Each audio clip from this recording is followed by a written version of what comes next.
Hello friends, Android for beginners के इस course में आपका स्वागत है। आज का हमारा टॉपिक है हिस्ट्री ऑफ एंड्रॉयड। तो आइए आज का एजेंडा शुरू करते हैं। एंड्रॉयड क्या है? एंड्रॉयड एक ऑपरेटिंग सिस्टम है, मोबाइल ऑपरेटिंग सिस्टम है जिसे गूगल ने डेवलप किया है और इसके बेसिस में है Linux kernel. Linux operating system का नाम तो आप सभी लोगों ने सुना होगा। लिनक्स ऑपरेटिंग सिस्टम अपने सिक्योरिटी के फीचर्स के लिए जाना जाता है।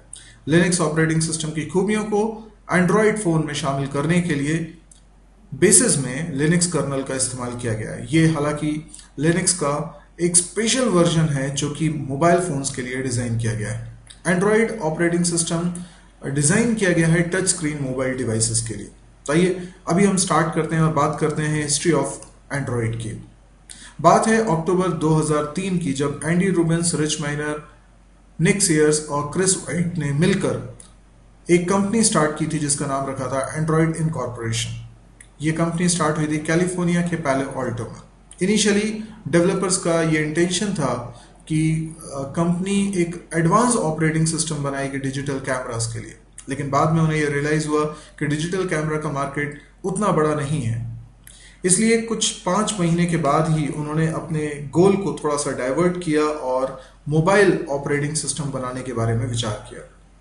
उन्होंने जैसे ही मोबाइल के लिए ऑपरेटिंग सिस्टम बनाने के बारे में सोचा, मार्केट में ऑलरेडी पहले से मौजूद उनके राइवल्स सिम्बियन और माइक्रोसॉफ्ट विंडोज बहुत ही तगड़े कॉम्पिटिटर साबित हो रहे थे।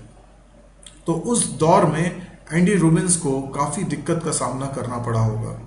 इनिशियली ऐसी भी बात है कि एक समय एंडी रूबिन्स को इन्वेस्टर्स नहीं मिल रहे थे उनकी कंपनी के लिए, पैसे की तंगी हो गई थी और बहुत बुरे हालात थे।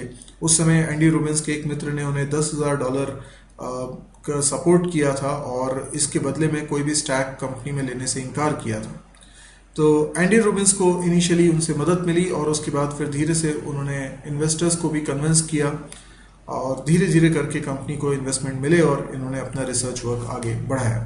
तो बेसिकली उनका प्लान यही था कि एक ऑपरेटिंग सिस्टम बनाए मोबाइल डिवाइसेस के लिए, लेकिन ये बहुत ज़रूरी था कि एक बड़ा इंफ्रास्ट्रक्चर, बड़ी टीम, ज़्यादा स्किलफुल टीम एंड्रॉयड को लेकर आगे चले, क्योंकि तभी एंड्रॉयड का भविष्य सुरक्षित हो सकता था। तो एक डील, बहुत ही इंपॉर्टेंट डील हुई जिसमें गूगल ने एंड्रॉयड इनकॉर्पोरेशन को एक्वायर कर लिया। बात है जुलाई 2005 की। कहा यह जाता है, वैसे एग्जैक्ट फिगर तो रिवील नहीं हुए हैं, लेकिन ऐसा माना जाता है कि कम से कम $50 मिलियन की तो ये डील थी ही थी। उसके साथ ही जो कोर मेंबर्स थे एंड्रॉयड इनकॉर्पोरेशन के, जिसमें एंडी रूबिन्स भी एक थे, और वो लोग गूगल को ही ज्वाइन कर लिए और गूगल में ये जो एंड्रॉयड का प्रोजेक्ट चल रहा था उसको हेड भी कर रहे थे एंडी रूबिन्स। जो शुरुआती दौर में हैंडसेट बनाने के बारे में सोचा जा रहा था वो कुछ ब्लैकबेरी की तरह था। ब्लैकबेरी उस समय बहुत पॉपुलर स्मार्टफोन हुआ करता था। स्मार्टफोन उस समय कम ही होते थे, फीचर्ड फ़ोन का बोलबाला था। नोकिया उसमें मार्केट में लीडर था, लेकिन जो स्मार्टफोन की अगर बात करें तो उस समय ब्लैकबेरी काफ़ी फेमस था। हालांकि ब्लैकबेरी में टच स्क्रीन नहीं होता था, ब्लैकबेरी में QWERTY कीबोर्ड होता था और उस समय वही पॉपुलर था। उस समय एक ऐसा दौर था कि जैसे आज हम टच स्क्रीन में ही वर्चुअल कीबोर्ड देखते हैं और हम काफ़ी कंफर्टेबल हैं, लेकिन वो एक दौर था जब लोगों को वर्चुअल कीबोर्ड पसंद नहीं आता था और उन्हें एक्चुअल कीबोर्ड ही चाहिए होता था। तो नॉर्मली जो मोबाइल फ़ोन होते थे उसमें कीपैड थोड़ा अलग टाइप का होता था, उसमें 1 2 3 4 ऐसे नंबर्स होते थे, क्योंकि फ़ोन नंबर डायल करना मेन फंक्शनिंग होती थी मोबाइल की। लेकिन उसी के थ्रू उसमें अल्फ़ाबेट्स भी बनाए जा सकते थे, कीज़ को रिपीटेडली प्रेस करके हम बना सकते थे। आप लोगों को शायद याद होगा।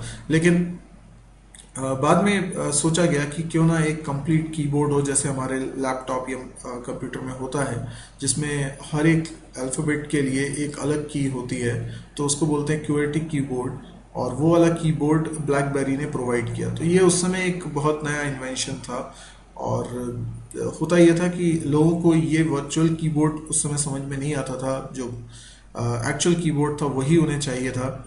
और इसीलिए शायद एंड्रॉयड की शुरुआती डेवलपर्स ने ऐसा सोचा कि इसमें QWERTY कीबोर्ड हमको देना पड़ेगा। तो ब्लैकबेरी से काफ़ी इंस्पायर्ड डिज़ाइन थी शुरुआती एंड्रॉयड की। हालांकि ये मार्केट में लॉन्च होता उसके पहले ही एप्पल कंपनी ने अपना आईफोन लॉन्च कर दिया, और आईफोन के लॉन्च होते ही गूगल ने अपनी पूरी स्ट्रैटेजी चेंज कर दी, और जो फ़ोन वो शायद लॉन्च करने वाले थे मार्केट में, उन्होंने उसको ड्रॉप किया उस आइडिया को, क्योंकि वो फेल हो जाता। क्योंकि टच स्क्रीन वाला जो मार्केट था वो एप्पल ने इनिशिएट कर दिया था, और गूगल को ये समझ में आ गया था कि अगर QWERTY कीबोर्ड के साथ वो लॉन्च करेंगे तो ये थोड़ा सा रिस्की हो सकता है मार्केट के अंदर। तो गूगल ने डिसाइड किया कि शुरुआत में हम लोग कुछ ऐसे हैंडसेट में एंड्रॉयड को रखेंगे जिसमें QWERTY कीबोर्ड भी हो, साथ में वर्चुअल कीबोर्ड भी हो, क्योंकि गूगल को ये डर था कि लोग वर्चुअल कीबोर्ड को शायद एक्सेप्ट नहीं करेंगे, और शुरुआत में ऐसा था भी। तो ये बात बिल्कुल सही है कि शुरुआत में जब एंड्रॉयड का पहला वर्जन आने वाला था मार्केट में, वो ब्लैकबेरी से इंस्पायर्ड होकर QWERTY कीबोर्ड पर आधारित था, लेकिन एप्पल के आईफोन आ जाने से उन्होंने अपने आइडिया को ड्रॉप कर लिया और फिर से उन्होंने अपना प्रोजेक्ट स्टार्ट किया, और इस बार उन्होंने डिसाइड किया कि वो टच स्क्रीन को भी इसमें सपोर्ट देंगे। एंड्रॉयड इनकॉर्पोरेशन गूगल के अंदर चली गई, तो ये एक बड़ा बेनिफिट हुआ एंड्रॉयड को कि गूगल जैसा मार्केट लीडर जो मार्केटिंग में भी उस्ताद है और साथ ही साथ उसका मार्केट में बोलबाला है, तो ऐसी कंपनी अगर एंड्रॉयड को प्रमोट करेगी तो एंड्रॉयड के मार्केट में फ्लरिश होने के चांसेस ज़्यादा हो जाते हैं। तो गूगल ने सबसे अच्छा काम ये किया कि उन्होंने एंड्रॉयड के पूरे कोड को ओपन रखा एक सेट ऑफ कंपनीज के बीच में, जिसको हम बोलते हैं ओपन हैंडसेट अलायंस। इसको लीड गूगल करता है, लेकिन इसके अंदर करीब 87 कंपनीज हैं, और शायद आज की डेट तक कुछ और कंपनीज भी इसमें शामिल हो गई होंगी। इनके अंदर ऐसी भी कंपनीज हैं जो मोबाइल डिवाइसेस मैन्युफैक्चर करती हैं, यानी हार्डवेयर मैन्युफैक्चर करती हैं, कुछ सॉफ्टवेयर मैन्युफैक्चर करती हैं, कुछ नेटवर्क स्टैब्लिश करती हैं, टेलीकम्युनिकेशन से रिलेटेड कंपनीज होती हैं। तो ये सभी कंपनीज का मोबाइल फ़ोन के मार्केट में अपना अपना रोल है, और इनका एक कॉमन गोल बना कि हाँ, हमें अगर अपने मार्केट को बढ़ाना है तो हमें एक कॉमन कमिटमेंट के साथ काम करना चाहिए, मिलकर काम करना चाहिए।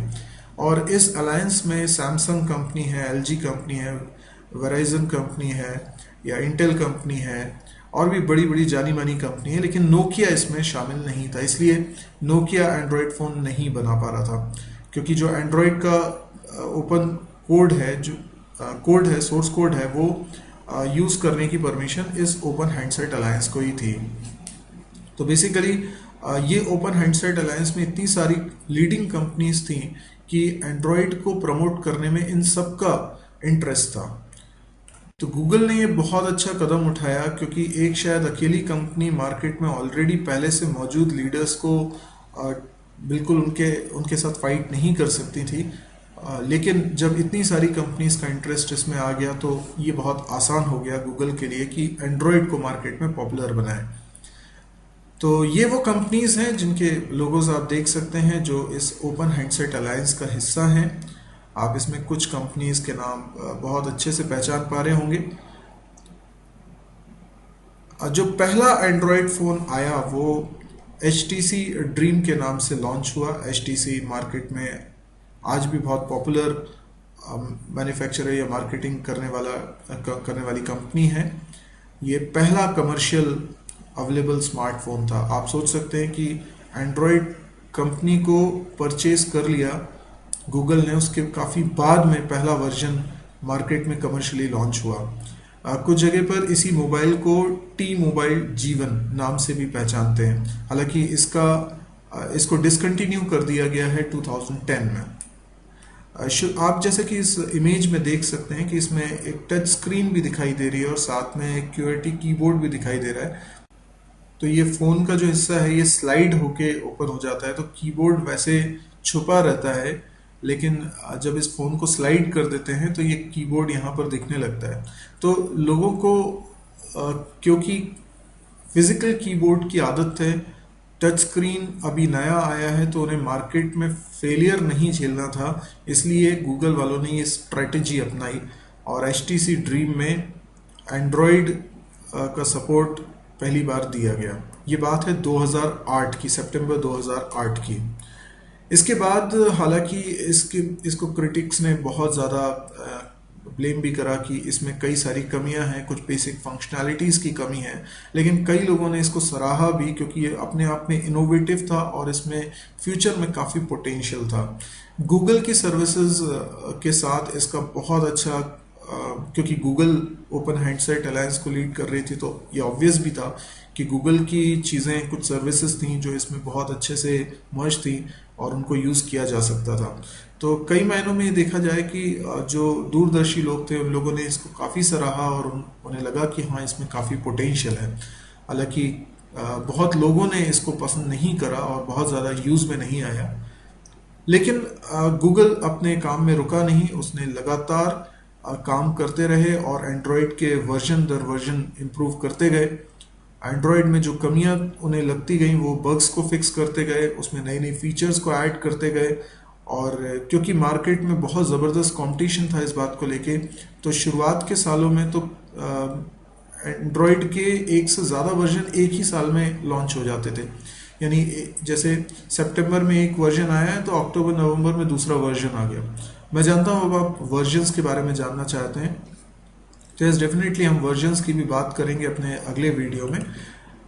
अगर आपको अभी ये वीडियो पसंद आया तो आप इसको लाइक कर सकते हैं। यदि आपको लगता है इस तरह की और वीडियोस देखने में आप इंटरेस्टेड हैं तो इस चैनल को ज़रूर सब्सक्राइब करिए। इसके अलावा आप मेरी वेबसाइट www.mysurgery.com को ज़रूर से विजिट करें। यहाँ पर आपको बहुत सारे वीडियोस मिलते हैं, मोर देन 700 वीडियोस आज की डेट तक रखे हुए हैं और ये सारे बहुत ही ऑर्गेनाइज मैनर में रखे हुए हैं। कुछ कंटेंट ऐसा भी है जो आपको यूट्यूब पे नहीं मिलेगा, इसलिए आप वेबसाइट पे आके ज़रूर देखें। इसमें प्रोजेक्ट्स भी मिलेंगे, आपको कैंपस प्रिपरेशन से रिलेटेड भी मटेरियल मिलेगा, टेक्स्ट भी है और वीडियोस भी हैं, बहुत तरह का मटेरियल इसमें रखा हुआ है और सारा मटेरियल हिंदी में है, फ्री ऑफ कॉस्ट है। तो आप लोग प्लीज़ इसको विजिट करिए और अगर आपको लगे कि ये बहुत काम का है तो आप इसको शेयर भी करें। Thank you.